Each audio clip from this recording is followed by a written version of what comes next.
कागज है ना तुम्हारे पास? हमें बड़े साहब से मिलना है।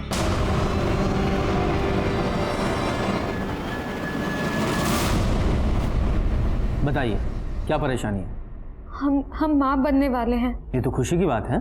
साहब, ये बच्चा हमारे पति का नहीं है। तो फिर किसका है? हम नहीं जानते। आपके साथ किसी ने बलात्कार? हमें नहीं पता। हमें बस इतना पता है कि कोई है जो हमारी लाचारी का फायदा उठा रहा है। कौन है ये हम नहीं जानते। कहाँ चल रहा है सब? हमारे ससुराल में। मैं कितना खुशकिस्मत हूँ कि तुम मेरे पास हो।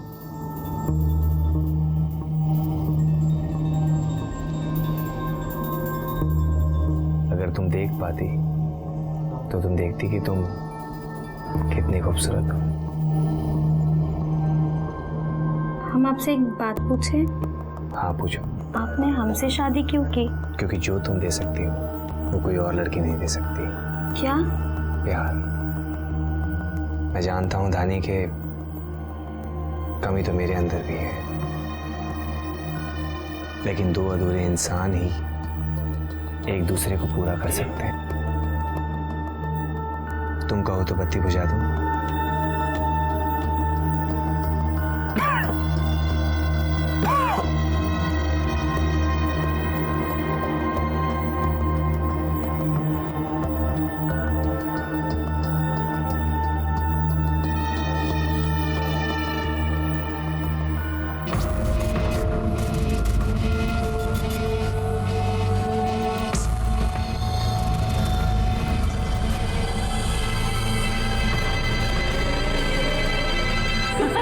दानी, दानी हारना नहीं है। देख, अगर तुम हार गई ना तो जीवन भर इसकी नाक रगड़नी पड़ेगी। देवर जी बिल्कुल मत हारना, हाँ, वरना धानी की गुलामी करनी पड़ेगी। हमारे खानदान की इज्जत रखना तू। चल ढूंढ। हाँ ढूंढ तो रहा हूँ।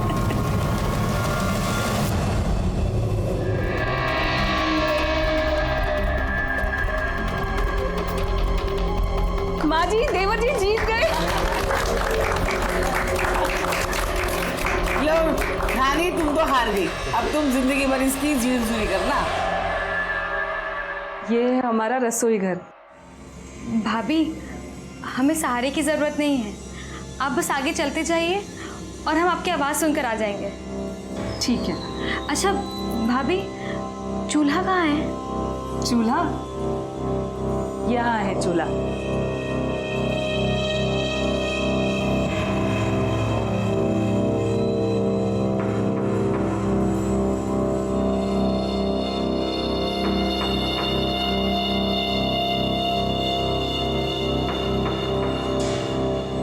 धानी, माँ जी ने कहा है कि आज तुम्हारी पहली रसोई है तो तुम्हें खीर बनानी है। तो सारा सामान यहाँ मौजूद है। वैसे तो तुम्हें किसी की ज़रूरत नहीं है, लेकिन अगर फिर भी पड़े तो शंकर को आवाज़ दे लेना, वो तुम्हारी मदद कर देगा। जी भाभी। मैं जाऊँ? जी।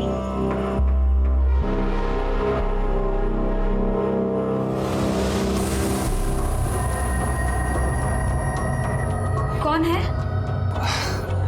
अरे हम हैं, सुरेश। क्या हुआ? आप?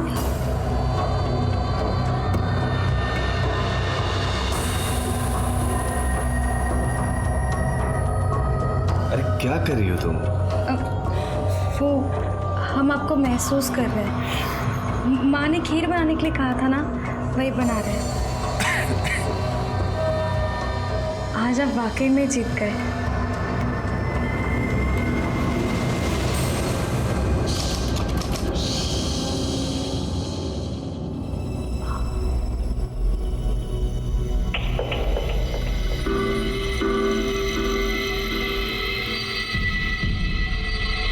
क्या हुआ? आप सोए नहीं अभी तक? आज नींद की गोली नहीं खाई ना? क्यों? अगर हम सो जाएंगे तो हमारे बीच में सोने वाला कहाँ से आएगा? हम पानी लेकर आते हैं। अरे रुको ना, हम ले आएंगे।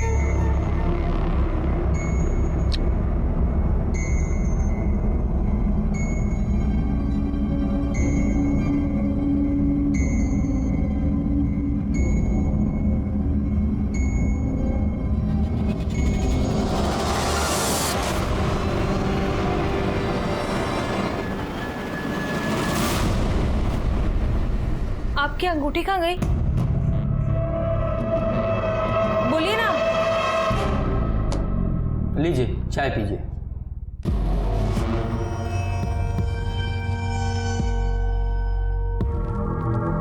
हमें इलायची वाली चाय पसंद नहीं है।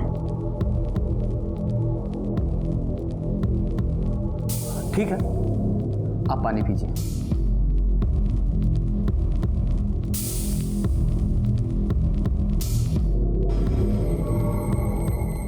साहब, हमें बार बार लग रहा था कि कमरे में 2 लोग हैं, एक हमारे पति और दूसरा वो आदमी, लेकिन हम अपने पति पे ही कैसे शक करते? इसलिए बस बार बार अपने मन को समझा रहे थे कि ये सिर्फ हमारा वहम है। लेकिन उस दिन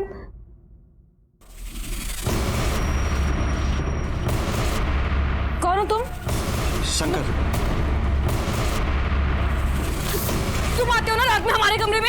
नहीं, हमने छोड़िए। माँ, सुरेश, क्या हुआ धानी? वो आया था अभी यहीं पे था। क्या हुआ? माँ अभी ना शंकर आया था यहाँ पे। क्या हुआ? आपने हमारे साथ ऐसा क्यों किया? बोलिए ना, आपने हमारे साथ ऐसा क्यों किया? अरे लेकिन हुआ क्या ये तो बता। आप अपने बेटे से पूछिए ना, उन्होंने हमारे साथ ऐसा क्यों किया? बोलिए ना, क्यों किया? हमारे साथ ऐसा क्यों किया? सुरेश! साहब, उसके बाद भी बहुत दिनों तक हमारे साथ वो सब होता रहा। आज हम बहुत मुश्किल से घर से निकल कर यहाँ तक आए। हम आपके सामने हाथ जोड़ते हैं, हमारी मदद कीजिए। उन पापियों को सजा दिलाइए साहब। हमने तो बच्चे के बारे में किसी को नहीं बताया। क्या बताते? हमें तो ये भी नहीं पता कि हमारे बच्चे का बाप कौन है। कहाँ गई थी तू? हाँ, हम सब कितना परेशान थे।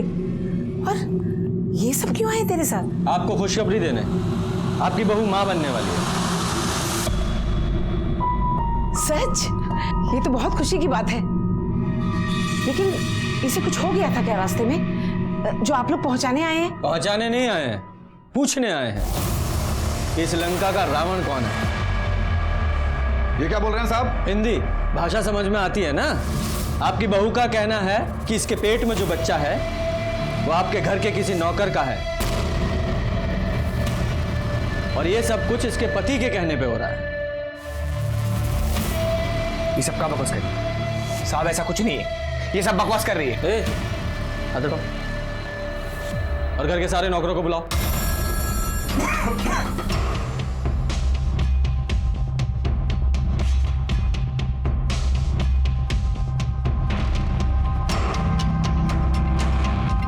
साहब, इनमें से कोई शंकर नहीं है। जाइए आप लोग। शंकर साहब, शंकर को तो शादी के दूसरे हफ्ते ही भैया ने घर से निकाल दिया था। क्यों? वो तो रमा भाभी से उसने बदतमीजी की थी। क्यों? हाँ, देवर जी सही बोल रहे हैं। हाँ साहब, दरअसल उसने हमारी बीवी के साथ जबरदस्ती करने की कोशिश करी। मैंने देख लिया तो 2 थप्पड़ मार के उसे घर से बाहर निकाल दिया साहब। जब शादी के दूसरे हफ्ते ही आपने उसे नौकरी से निकाल दिया तो फिर वो कैसे धानी के साथ अभी तक वो सब करता रहा? ये लड़की पागल है साहब। आपको पता है, शंकर एक बहुत गंदा आदमी था, इसीलिए हमने उसे नौकरी से निकाल दिया। लेकिन इसे लगता है कि वो अभी भी यही है, बार बार उसका नाम लेती है। हमसे तो कहती है कि सुरेश ही शंकर को उसके पास भेजता है। आप ही बताइए, एक पति अपनी पत्नी के पास ऐसे गैर मर्द को भेजेगा? अरे जब इसकी शादी हुई थी ना, तब भी लोगों ने कहा था कि मत करो शादी, ये लड़की पागल है। लेकिन हमने भी कोई एहसान नहीं किया था इस पे शादी करके। हमारा भी मतलब था, हमारे बेटे में खोट है, इसका पैर ठीक नहीं है, इसीलिए हमने एक अंधी लड़की से इसकी शादी करवा दी। हमें लगा था कि दोनों की ठीक रहेगी, खूब जमेगी इनकी। साहब, ये सब कोई झूठ बोल रहे हैं। आप हमारे साथ चलिए, हम आपको बताते हैं। रानी इधर आ जाओ, गाड़ी में बैठो। इस तरफ। नहीं नहीं साहब, गाड़ी की ज़रूरत नहीं है, यही पास में रहती है मेरी माँ, 10 मिनट की दूरी है। आप चलिए ना, मैं लेकर चलती हूँ ना आपको। अच्छा ठीक है, चलो।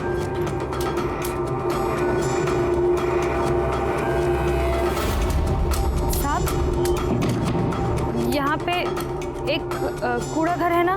हाँ, बस वहीं से बाएं।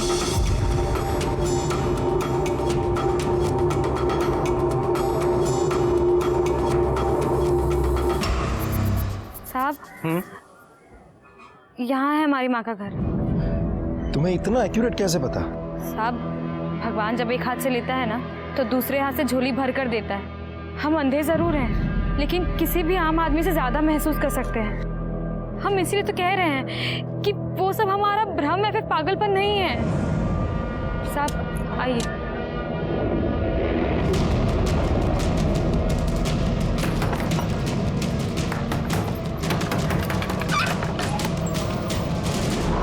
धानी, क्या माँ? क्या हुआ? माँ, आप बताइए ना इनको, क्या हमारा दिमाग खराब है? हम पागल हैं? नहीं नहीं बेटा, तू आप बताइए ना इनको, कि विश्वास नहीं कर रहे हैं। माँ परेशान मत हो। अंकुर, तू दीदी को अंदर ले जा। अंदर जाइए। दीदी, आप यहाँ पर आराम करो।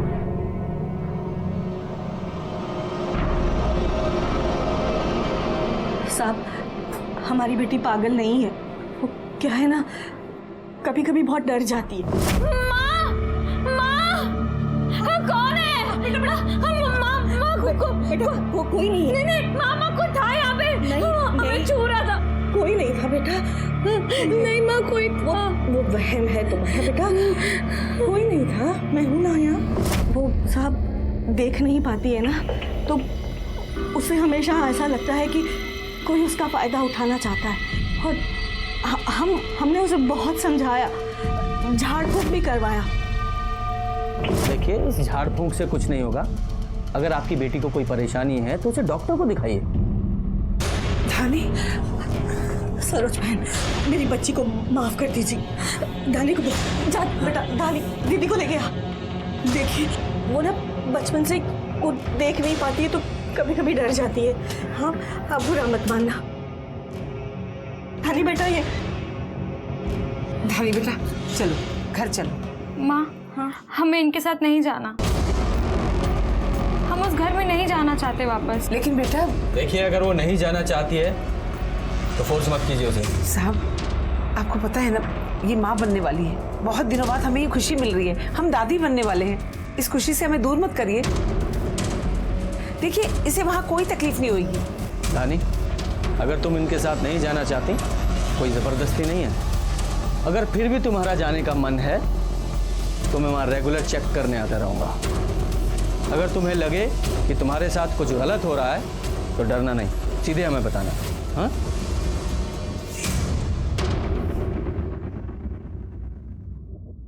कौन है? कौन है? कौन है?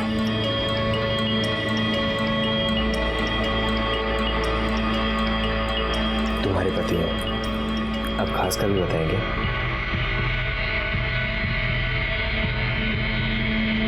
आराम से।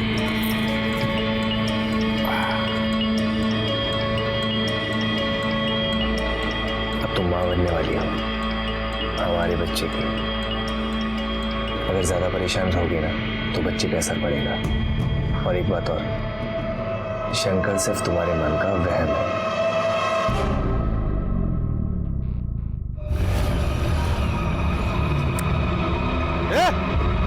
क्या कर रहा है वहाँ?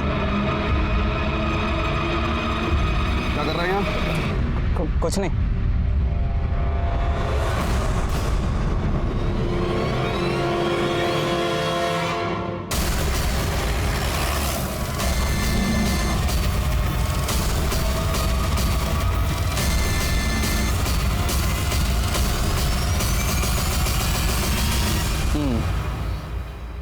इस लाश को सबसे पहले किसने देखा था?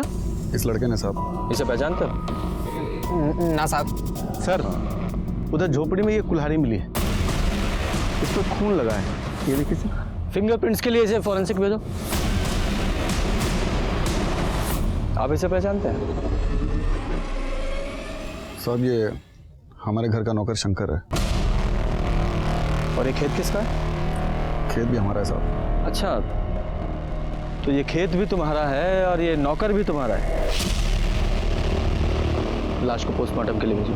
साहब, एक दिन पहले ही धानी हमारे पास अपने पति सुरेश और नौकर शंकर के खिलाफ शिकायत लेकर आई थी और अगले ही दिन शंकर की लाश हमारे सामने थी। उसके घर वालों ने हमें बताया था कि धानी की दिमागी हालत ठीक नहीं है, वो अंधी है, इसीलिए उसे अक्सर वहम हो जाता है कि कोई उसके अंधेपन का फायदा उठा रहा है। लेकिन शंकर की लाश मिलने के बाद ये साफ हो गया कि ये सिर्फ धानी का वहम नहीं था, बल्कि उसके वहम में कुछ न कुछ सच्चाई तो जरूर थी।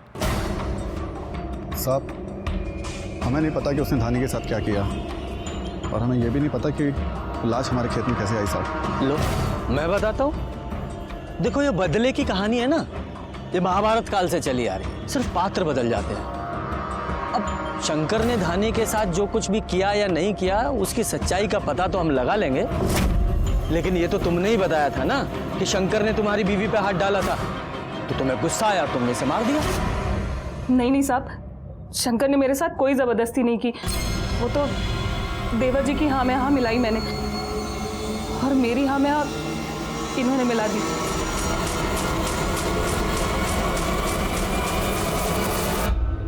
आपकी जो भाभी जी कह रही हैं सच बोल रही हैं?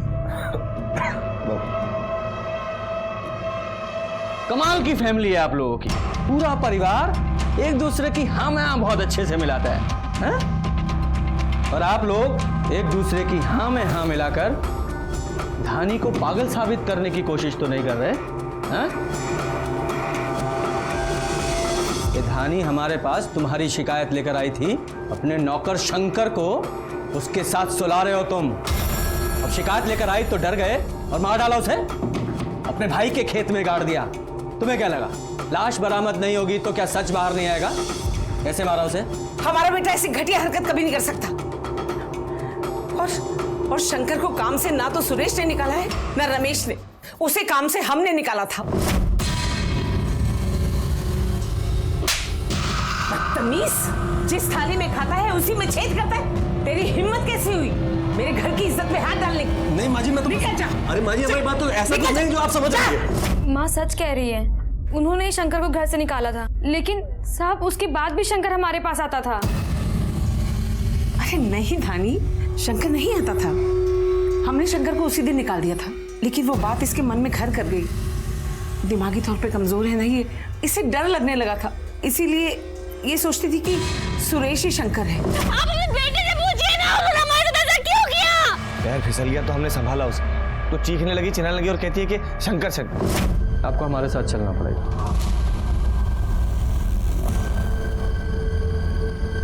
धानी, ये शंकर की लाश है, जरा इसे छूकर पहचानो कि ये वही आदमी था जो तुम्हारे कमरे में आता था। ग्लव्स दो इन्हें। नहीं साहब, अगर हम ग्लव्स पहनेंगे तो पहचान नहीं पाएंगे। ठीक है, रहने दो।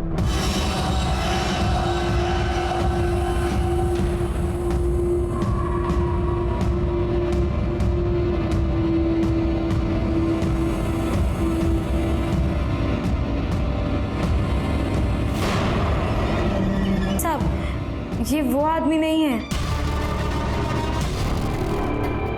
धानी, अच्छे से छू के पहचानने की कोशिश करो। साहब, हम एक बार किसी को छू लेते हैं ना तो हम उसे कभी नहीं भूलते। ये वो आदमी नहीं है जो हमारे कमरे में आता था। धानी, देखो, तुम्हारे घर में एक तो तुम्हारा पति सुरेश है, एक उनका बड़ा भाई रमेश, और कुछ नौकर हैं जिन्हें पहले ही तुमने छूकर ना बोल दिया है। बचा ये शंकर, इसको भी तुम ना बोल रही हो, तो क्या वो आदमी रमेश है? नहीं साहब, रमेश भैया की आवाज़ हम पहचानते हैं, वो कोई और ही आदमी था। सच कहे तो साहब, अब हमें भी लगता है कि शंकर ने हमारे साथ कुछ नहीं किया, ये सिर्फ हमारे मन का वहम है। कमाल है सर, अगर शंकर धानी के पास नहीं जाता था तो और कौन जाता था? ये धानी झूठ बोल रही है, शंकर ही था जो उसके कमरे में जाता था। लेकिन सर, जो औरत खुद शिकायत लेके हमारे पास आई थी, हमसे वो वाला झूठ क्यों बोलेगी?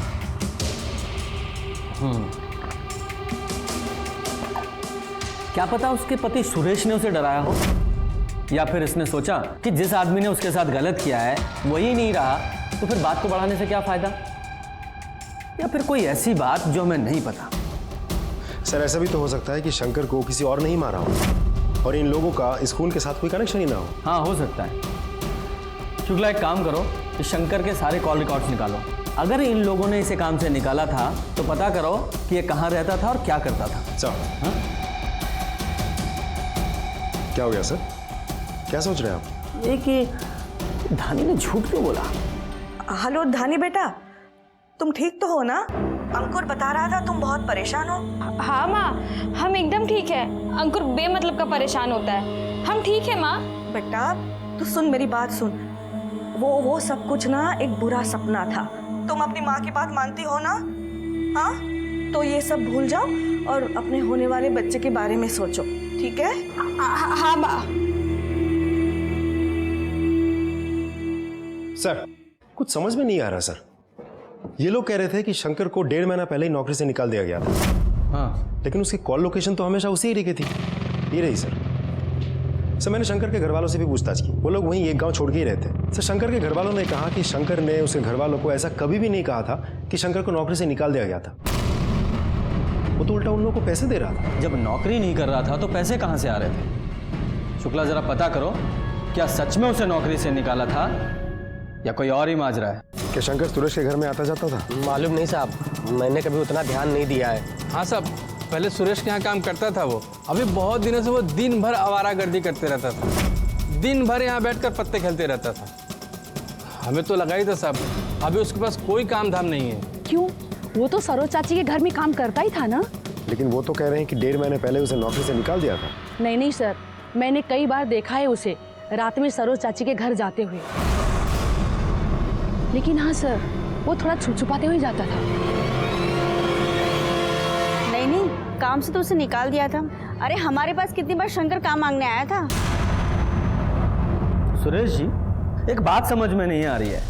आपने कहा था कि आपने शंकर को नौकरी से निकाल दिया था, लेकिन वो तो वहीं आपके मोहल्ले में आसपास घूमता रहता था, पत्ते खेलता रहता था। एक पड़ोसी ने बताया कि शंकर उनसे काम मांग रहा था, लेकिन एक पड़ोसन ने बताया कि उसने शंकर को कई बार आपके घर में रात में चोरी छुपे आते जाते देखा है।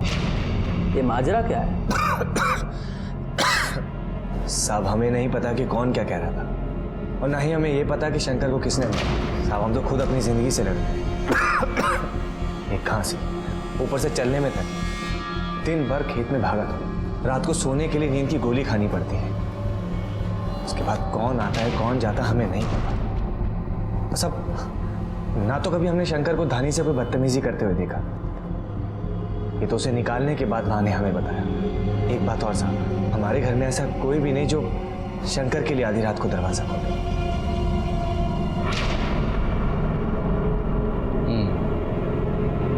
अब जाइए।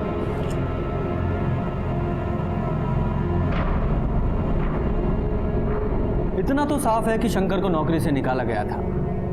जरा इस सुरेश की कॉल रिकॉर्ड्स निकालो। भैया धानी के बारे में कुछ मत कहिए। कहे ना कहे, तुम दोनों मियां बीवी ने मिलकर शंकर को मार दिया और मार कर दफना दिया हमारे हिस्से वाली जमीन पे, ताकि हम फंस जाएं। शंकर को हमने नहीं, हमें तो लगता है शंकर को आप दोनों ने मिलकर मारा है। और वैसे भी हमने आपको बताया था कि शंकर ने भाभी के साथ बदतमीजी की और आपका मर्दाना खून खोल गया होगा और आप दोनों ने मिलकर उसे मार दिया होगा। और ये भी हो सकता है कि कहीं भाभी उसे रात को बुलाती हो। देवर जी, जबान संभाल के बात करिए, कुछ भी बोलेंगे आप। ज्यादा बकवास करी तो मुंह तोड़ दूंगा। पत्नी है वो हमारी। आप भी जिसके बारे में बात करें तो वो भी हमारी पत्नी है। तुम्हें कोई बात समझ में क्यों नहीं आती? इस प्रॉपर्टी के काम के चक्कर में मत पड़ो तुम। कितनी बार कहा है आपसे कि चाय के साथ पानी लाया करो। सॉरी सर, अभी तुरंत लाया। अरे तुमसे नहीं कह रहे हैं, तुम सीधी सादी नौकरी करो, सुबह शांति से जाओ और शाम को शांति से घर वापस आओ, टाइम पे सैलरी मिलेगी, समझे? अब हम रख रहे हैं, बाद में बात करेंगे। हाँ। क्या हो गया सर? अरे भाई को अब प्रॉपर्टी के काम का भूत सवार हुआ है, बताइए। तो अच्छी बात है सर, करने दीजिए। प्रॉपर्टी के काम में तो पैसे हैं। आप तो रहने दीजिए, बताइए। सर शंकर की पोस्टमार्टम रिपोर्ट आ गई। जिस दिन लाश मिली थी उसके 2 दिन पहले ही शंकर का खून हुआ। यानी कि जिस दिन धानी हमारे पास आई थी। हाँ सर, और फावड़े पे शंकर के खून के ट्रेसेस भी मिले हैं, लेकिन कोई फिंगरप्रिंट्स नहीं मिले। शायद उस फावड़े को अच्छे से साफ कर दिया गया था। एक और बात, पोस्टमार्टम रिपोर्ट के हिसाब से शंकर की उंगली तोड़कर अंगूठी निकाली गई थी। मतलब कातिल ने शंकर को पहले मारा और गाड़ने से पहले अंगूठी निकाल ली? नहीं सर, मारने के बहुत देर बाद अंगूठी निकाली गई थी और वो अंगूठी बहुत टाइट थी, इसलिए मरने के बाद वहाँ खून जम गया था और बाद में बहुत स्ट्रगल करके उंगली तोड़कर अंगूठी निकाली गई थी। उसके निशान भी है। मारने के बहुत देर बाद? क्यों, क्या गेम खेल रहे हो तुम? कर क्या रहे हो उस लड़की के साथ? ये क्या कह रहे हैं साहब? हमने कुछ नहीं किया है। अच्छा, शंकर की उंगली में एक अंगूठी थी जिसका जिक्र धानी ने किया था, और जब हमें शंकर की लाश मिली तो अंगूठी नहीं मिली। हाँ, कहाँ है वो अंगूठी? साहब, हमें नहीं याद पड़ता कि हमने शंकर की उंगली में कभी कोई अंगूठी देखी हो। अभी याद पड़ जाएगा। पोस्टमार्टम रिपोर्ट के हिसाब से शंकर की मौत के बहुत देर बाद उसकी उंगली से अंगूठी निकाली गई थी, वो भी उंगली तोड़ के। अबे, लाश की उंगली तोड़ दी? नहीं साहब, हमने कोई उंगली नहीं तोड़ी साहब। साहब, वो तो क्या कर रहे हैं यहाँ? कुछ नहीं। ये छुपा क्या रहा है? बोला ना कुछ नहीं। क्या छुपा रहा है? दिखा, मैं कह रहा हूँ क्या छुपा रहा है।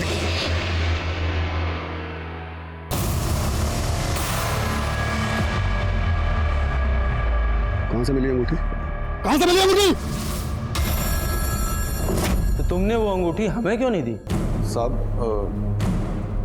क्योंकि वो अंगूठी हमारे छोटे भाई सुरेश की है। अगर आप लोगों को वो अंगूठी शंकर के पास मिलती साहब तो आप लोग उस पर शक करते। अच्छा। और धानी ने तो पहले ही आप लोगों को इतना कुछ कहा था, इसलिए वो अंगूठी हमने रख ली। माता रानी का प्रसाद समझ के? अगर तुझे हम यहाँ माता रानी का प्रसाद समझ के रख ले तो? नहीं रख लेते हैं। आप कहीं बाहर जा रहे हैं? तुम्हें कैसे पता? वो आपने अपनी फेवरेट परफ्यूम लगाई है ना, उससे। हम दोनों बाहर जा रहे हैं डॉक्टर के पास।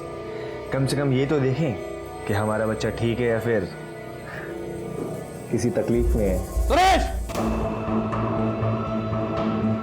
ये लोग तुम्हारे से कुछ बात करना चाहते हैं। जी कहिए। हाथ दिखाइए। आपकी शादी की अंगूठी कहाँ है? वो ढीली थी इसलिए उतार के रखी। तो उतार के घर में ही रखी होगी ना? हाँ। लेकर आइए। अच्छा, याद नहीं आ रहा कि कहाँ रखी है? मैं बताता हूँ। आपकी अंगूठी शंकर को मारते वक्त वहीं गिर गई थी। ये देखिए, ये रही हमारे पास। ये अंगूठी हमें शंकर की लाश के पास मिली है जब तुम उसे खेत में गाड़ रहे थे। क्या कहना है इसके बारे में आपको? बताते हैं।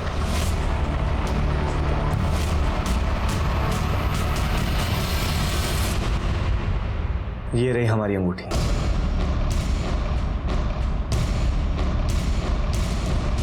और जिस अंगूठी की आप बात कर रहे हैं वो हमें नहीं पता किसकी है।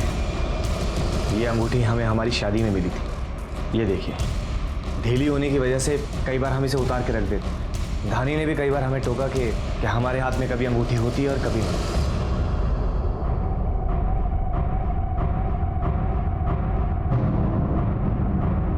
तो धानी ने जो कुछ भी हमसे तुम्हारे बारे में कहा एकदम ठीक कहा।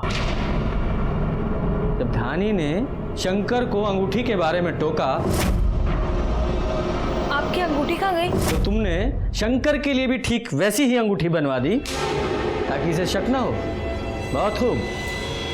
साहब, आप ऐसे कैसे बोल सकते हैं? भला हम अपनी पत्नी के साथ ऐसा क्यों करेंगे? जब इतना सब कुछ हमने पता लगा ही लिया है तो ये भी पता लगा लेंगे। धानी, तुमने ये अंगूठी कहाँ से बनवाई थी? हाँ साहब, मुझे अच्छी तरह से याद है। एक अंधी लड़की अपनी माँ के साथ में आई थी।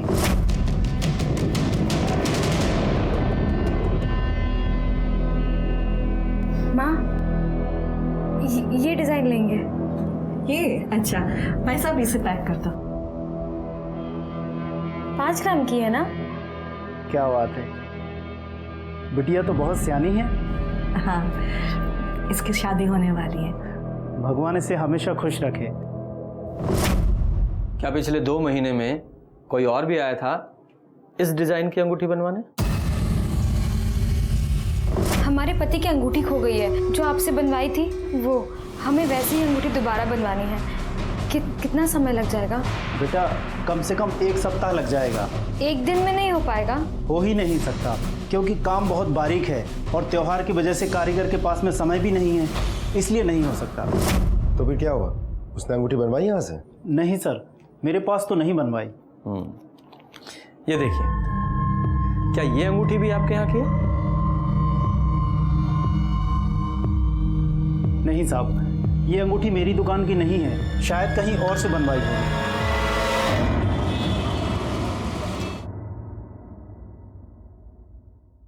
सर, एक बात मुझे खटक रही है। अब धानी से पूछेंगे नहीं कि वो सेम डिजाइन की अंगूठी बनवाने क्यों गई थी और एक दिन के अंदर ही उसको डिलीवरी क्यों चाहिए थी? शुक्ला, मुझे नहीं लगता कि धानी से यह सब पूछकर कोई फायदा होने वाला है, क्योंकि उसने शंकर की लाश को छूकर साफ साफ झूठ बोल दिया कि शंकर वो आदमी है ही नहीं। कहीं ऐसा तो नहीं कि इस शंकर के साथ इसका कोई अफेयर चल रहा हो और वो सेम डिजाइन की अंगूठी शंकर को गिफ्ट करना चाहती हो जैसी कि उसने अपने पति को गिफ्ट की थी। हो भी सकता है सर। हाँ, एक काम करो, इस धानी से कोई भी पूछताछ करने से पहले सारी ज्वेलरी शॉप में पता करो कि सेम डिजाइन की अंगूठी किसने बनवाई थी, धानी ने या किसी और ने। एक बार ये पता चल गया कि अंगूठी किसने बनवाई थी तो ये भी पता चल जाएगा कि धानी ने हमें जो कहानी सुनाई है वो सच है या झूठ। सर एक और बात, रमेश और सुरेश के कॉल रिकॉर्ड के हिसाब से मर्डर के टाइम दोनों घर पे ही थे। बेटा वो पुलिस आई थी, पूछ रही थी कि तुम दूसरी अंगूठी बनवाने क्यों गई थी। आपकी बेटी ठीक इसी तरह की अंगूठी बनवाने दोबारा क्यों गई? हमें नहीं पता। हम तो देखने गए थे कि वैसी डिजाइन की अंगूठी एक दिन में बन पाएगी भी कि नहीं। माँ, वो शंकर है ना? शंकर, हमें पति का असली प्यार तो तुमने दिया है, अब हम ऐसे नहीं रहना चाहते। हमें अपने पति के साथ भी नहीं रहना है। तुम हमें कहीं दूर ले चलो ना। माँ, हमें नहीं पता कि अब क्या होगा, लेकिन हम ऐसे घुट घुट के नहीं जी सकते थे माँ। अंकुर। हाँ दीदी। हमें पता है तुमने हमेशा हमारा साथ दिया और आगे भी देते आओगे ना। हाँ दीदी, मैं तुम्हारा साथ दूंगा दीदी, रो मत दीदी। साहब, आपको पता है शंकर एक बहुत गंदा आदमी था, इसीलिए हमने उसे नौकरी से निकाल दिया। अरे नहीं धानी, शंकर नहीं आता था, हमने शंकर को उसी दिन निकाल दिया था, लेकिन वो बात इसके मन में घर कर गई। इस धानी से कोई भी पूछताछ करने से पहले सारी ज्वेलरी शॉप में पता करो कि सेम डिजाइन की अंगूठी किसने बनवाई थी, धानी ने या किसी और ने। भले सब मना कर रहे हो, लेकिन ऐसा हो भी तो सकता है कि सच में ही शंकर ने रमा के साथ जबरदस्ती करने की कोशिश की हो। इसकी वजह से रमेश को गुस्सा आया हो और उसने शंकर को मार दिया हो। फिर बाद में जब उन लोगों को लाश मिली तो सब डर गए और हमको ऐसी ही कहानी बना के सुना दी हो सकता है धानी का और शंकर का अफेयर चल रहा हो। सुरेश को पता चल गया, उसने शंकर को मार दिया और धानी को गुस्सा आया, वो पुलिस के पास आई और अपने पति के खिलाफ कंप्लेंट कर दी। सब कुछ समझ में नहीं आ रहा है, सब कुछ एक पहेली जैसी लग रही है। इस पहेली को एक ही इंसान सुलझा सकता है, धानी।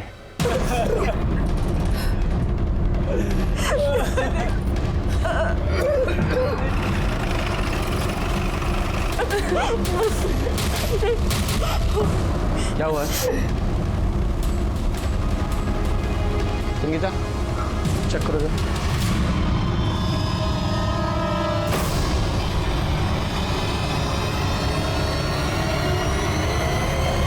सर ये तो मर चुकी है। कैसे मरी है?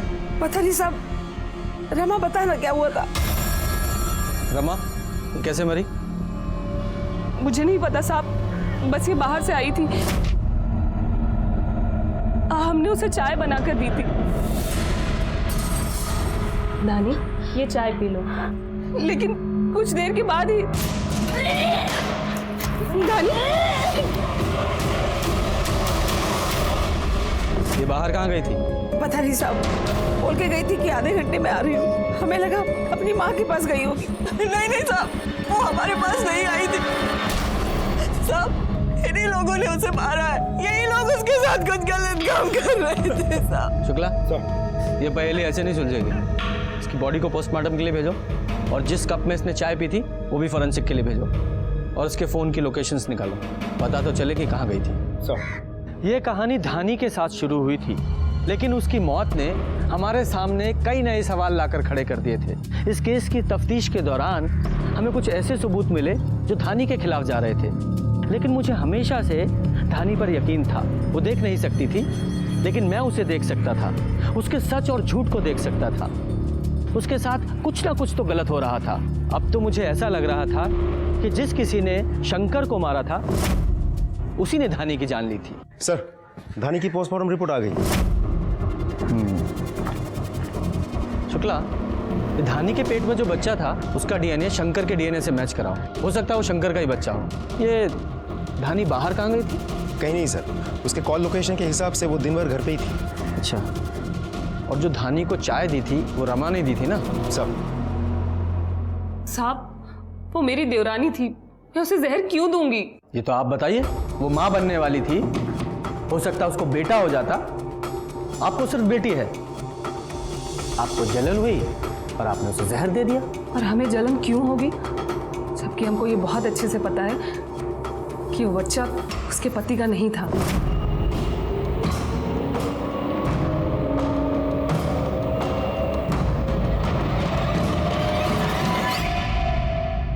ये सब कुछ आपके आंखों के सामने हो रहा था और आपने कुछ नहीं किया। हमने माँ जी को इसके बारे में सब कुछ बता दिया था।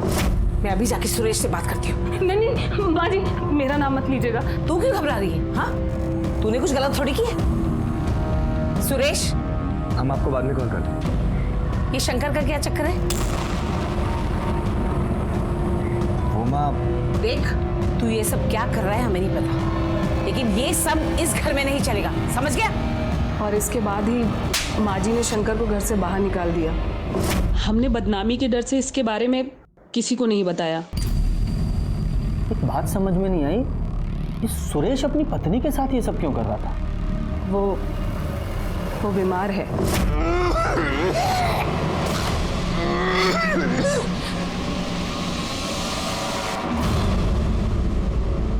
कौन से डॉक्टर का इलाज चल रहा है? डॉक्टर दिलीप शुक्ला। सर, रमा सच बोल रही थी, सुरेश को एड्स है। और डीएनए रिपोर्ट भी आ गई है। इसके मुताबिक धानी के पेट में शंकर का ही बच्चा था।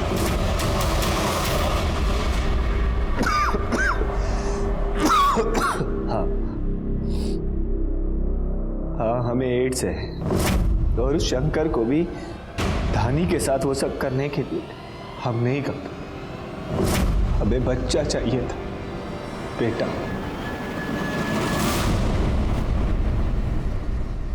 उसके लिए बच्चा गोद ले लेते। और भी कई तरीके थे, उसके लिए अपनी और अपनी पत्नी की जिंदगी को बर्बाद की। मैं नहीं चाहता था कि कोई मुझे ना मर सके, और उससे भी बड़ी बात कि किसी को ये पता चले कि मुझे एड्स। अगर लोगों को ये पता चल जाता कि मुझे बीमारी है तो हंसना बोलना छोड़िए साहब, लोग मेरी परछाई से भी दूर भागते। दिखाना चाहता था खुद को कि मैं भी आम इंसानों की तरह। क्योंकि धानी को तुम्हारी सारी प्लानिंग पता चल गई थी, इसलिए पहले शंकर को मारा और फिर धानी को। हमने कुछ नहीं किया। हमारा बेटा सही कह रहा है, उसने वही किया जो हमने उसे कहा करने के लिए। इसीलिए हमने उसकी शादी भी एक अंधी लड़की से करा दी। सुरेश को शंकर ने हमारे कहने पर ही अपनी पत्नी के पास भेजा था, लेकिन उस दिन रमा ने उसे देख लिया, इसीलिए शंकर को हमें नौकरी से निकालने का नाटक करना पड़ा। लेकिन अक्सर है ना, वो रात को घर में आ जाया करता था, और वो अंगूठी वो भी हमने पास वाले गांव में अपनी देवरानी से ही बनवाई थी। वैसी ही एक अंगूठी हमने शंकर को भी दी थी। और जब आपको बच्चा मिल गया तो आपने और आपके बेटे ने मिलकर शंकर को मार डाला, ताकि वो सच्चाई किसी को ना बता सके, क्योंकि उसकी जरूरत तो खत्म हो गई थी।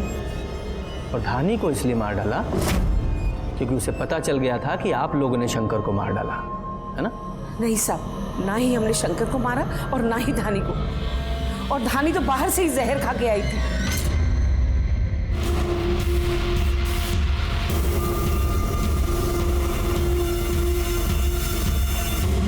अगर बंदोबस्त में गए थे तो क्या थाने का काम नहीं होगा? ये टोपी ठीक करो। सर, मैंने हर जगह पता कर लिया है, धानी ने जहर नहीं खरीदा था।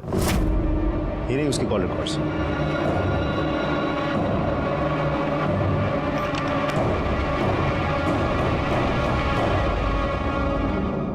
ये देखिए, ये हैं आप दोनों की कॉल रिकॉर्ड्स। उस दिन आप दोनों के फोन की लोकेशन रमेश के खेत की ही थी।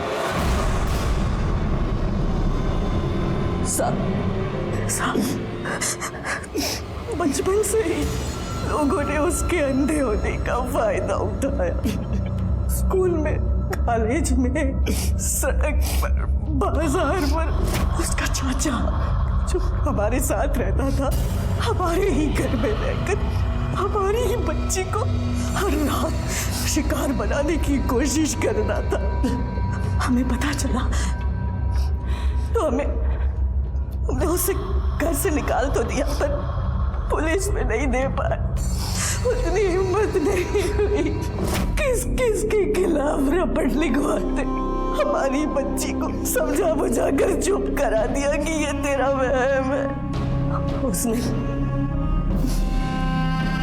शंकर को बहाने से खेत में बुलाया और हमें फोन किया। हमें पति का असली प्यार तो तुमने दिया है, अब हम ऐसे नहीं रहना चाहते। हमें अपने पति के साथ भी नहीं रहना है। तुम हमें कहीं दूर ले चलो ना।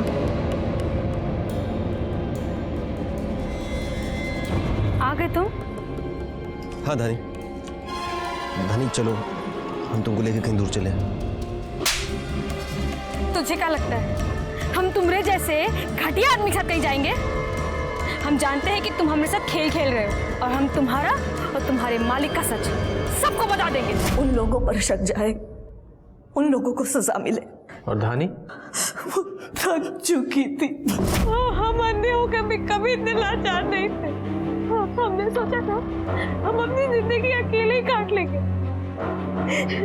लेकिन हमारे पति ने अपना साथ देके हमें हमेशा के लिए लाचार कर दिया। माँ, तुमने हमेशा हमारी मदद की। एक आखिरी मदद कर दो ना।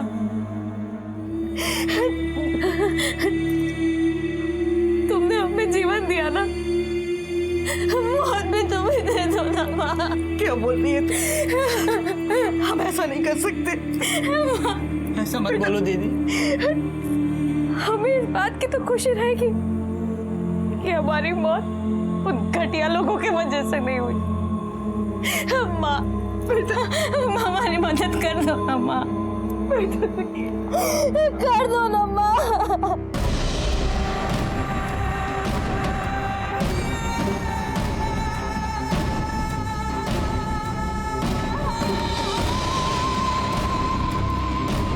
तानी अपने साथ हमारे घर से ही थोड़ा जहर लेकर गई थी। चाय में मिलाकर पीने के लिए हमसे बोली थी कि हम किसी और को चाय बनवाने को कहेंगे और फिर चाय में डालकर पी जाएंगे ताकि उन लोगों पे शक जाए, उनको सजा मिले। कुंती ने सारा इल्जाम अपने सर ले लिया था। उसे शंकर और धानी के खून के लिए सजा हुई। धानी अपने नए घर में खुश थी। उसे सुरेश की बातों पर यकीन था। वो यही सोच रही थी उसका पति उसे अब हर मुसीबत से बचाएगा। लेकिन तभी उसे आने वाले अपराध की दस्तक मिली। लेकिन उसके घर वालों ने न सिर्फ उसे चुप कराया, बल्कि हमें भी ये बोलकर गुमराह किया कि वो दिमागी रूप से बीमार थी। सुरेश को एड्स था। सरोज और सुरेश दोनों यही चाहते थे कि सुरेश की इस बीमारी का किसी को पता न चले और वो एक नॉर्मल इंसान की जिंदगी जिए। उनकी चाहत में कोई बुराई नहीं थी, लेकिन उनका तरीका बुरा था। उन्होंने जो कुछ भी धानी के साथ किया था वो सरासर गलत था। और इंसान जब अपनी इच्छा को पूरी करने के लिए किसी दूसरे के साथ गलत करता है तो वो आने वाले अपराध की दस्तक होती है। इसी के साथ मैं सीनियर इंस्पेक्टर रंजीत ठाकुर आपसे विदा लेता हूँ। कल फिर मिलेंगे, तब तक सतर्क रहिए और देखते रहिए क्राइम पेट्रोल दस्तक। मकसद बताना नहीं, बचाना है। जय हिंद।